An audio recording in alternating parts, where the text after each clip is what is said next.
Who do I have here? Ana Aremyaw Anas, or is it him? I don't know. Charles Edouboahin, the former Deputy Minister of State at the Ministry of Finance. Kennedy Ohine Japan, the defendant in the matter we're going to discuss. Kwesi Nyantakyi, who had principal interest in the matter. In fact, in an answer statement, there's been concern from his team that Kwesi Nyantakyi was a regular feature at the court. He has said, according to what we've read on social media, that this ruling in his favor is not it's not for Kennedy Japan. The ruling is for him. So we woke up yesterday with a High Court ruling towards the end of the day, coming out with a bang. The case is entitled Ana Aremyaw. Let me get the title of the case correctly.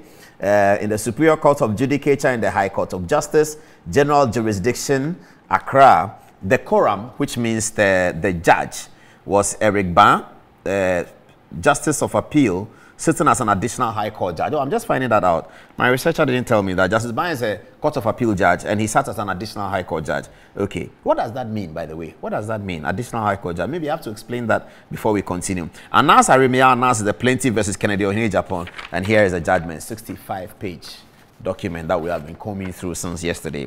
And we believe that we have completed the entire reading. And we have also read the statements from Ana Aremyaw Anas. Okay, so let's start. What does it mean to say sitting as an additional High Court judge? So the High Court's judges are a certain number in Accra or in Ghana. So the Superior Court of Judicature is made up of the High Court, the Court of Appeal, and the Supreme Court. And it is Court of Appeal. It's not Appeals Court. It's the High Court, the Court of Appeal, and the Supreme Court. That's the Superior Court of Judicature. So technically, the judges who sit at the High Court, the Court of Appeal, and the Supreme Court. For the Supreme Court and the Court of Appeal, they can always sit as High Court judges if the Chief Justice is so minded to allow them to sit as High Court judges. So if there are 25 High Court judges, if the Court of Appeal judge is sitting as a High Court judge, he becomes a 26th. That's why they say sitting as an additional High Court judge. But he's a judge of the Court of Appeal. But they are allowed to, because they say that the law is really distilled at the High Court. That's what they say. The appeal has a look at it, and the Supreme Court makes the big decisions. But the distilling the law is actually at the High Court, as they say. So a lot of Court of Appeal judges are made to go to the High Court and make the judgments better and richer.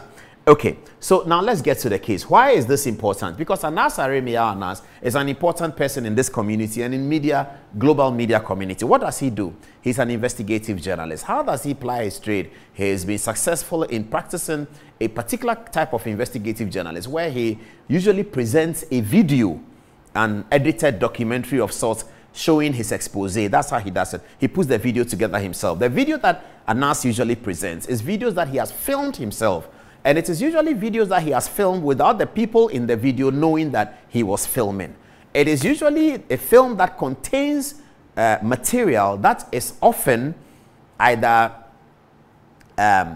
negative to the people who are captured in the video. Oftentimes, they are captured in allegedly perpetrating one corruption or the other. So that's the way that Anas does his work, for which he has become quite famous and for which his life has also become quite dangerous. And that is why he dresses like this he masks up like that.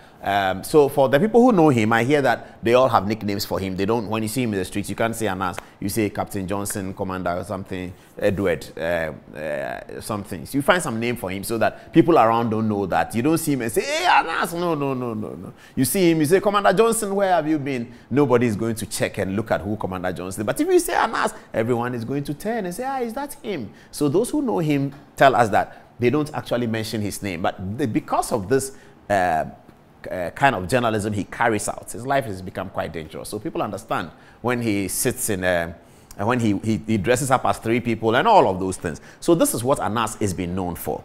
Now, sometime in 2018, a big Anas story came up. And we were told that it's going to be the biggest story that Anas has done for most of his life. It was about this man, Kwesi Nyantakyi, my good friend, the former president of the Ghana Football Association. Now, why was this important? Because Kwesi Nyantakyi had gradually and with the dint of hard work climbed up to a certain level of football that was beginning to benefit Ghana. It started benefiting Ghana from his relationship with Issa Hayatou in 2004 and 5 when he forged that relationship with Issa Hayatou, who was CAF president at the time, the eternal CAF president, they call him. Today, he's no longer CAF president. But long and short, Kwesi Nyantakyi became a great football icon for Ghana and for Africa, and he was sitting on the FIFA Executive Committee. The closest that Ghana came to having a CAF president from Ghana was Kwesi Nyantakyi. His expertise in law, his understanding of the game, his affability, his relationship with people and the football community made him the toast of everyone who liked football. Then came Anas with this video of Kwesi Nyantakyi showing, and I went to the conference center to see the video, showing that Kwesi Nyantakyi had received money from some Arabs. It was quite convoluted because those who know Kwesi Nyantakyi spoke to him, and he said that this video has been around for a while. He's been fighting this battle for a while. The allegations that he was asked to pay money for it, we don't know whether those allegations are founded, but it appeared in the court ruling. We'll deal with all that when we get there. And then eventually FIFA responded to it. They suspended Mr. Nyantakyi, and after that there was a big FIFA blow itself. You know what happened to Sepp Blatter and everyone. So Kwesi Nyantakyi was a huge figure, and Anas and his people put this documentary out that brought him down. And then just last year we were awoken to another documentary of another very brilliant Minister of State, Charles Edouboahin.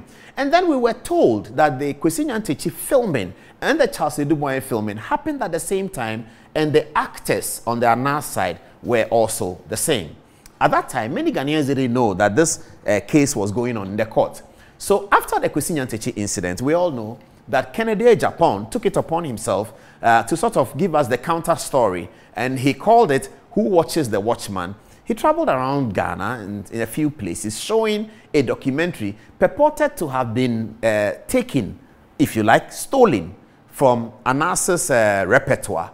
And because one of Anas's boys broke ranks with him, Kennedy found the boy. It is believed by some that the guy was influenced one way or the other, and he gave up material, which is the documentary that Kennedy Japan was showing. So it came out of Anas's repertoire. Now, in that documentary, I didn't see it. Well, I've seen it, but I didn't attend the event. I've seen it on laptops and all that. And you see Anas in the documentary talking to people here and there. All of that came up in the course. So now we're going to go, this is the background finished. We're now going to go into the details of the matter.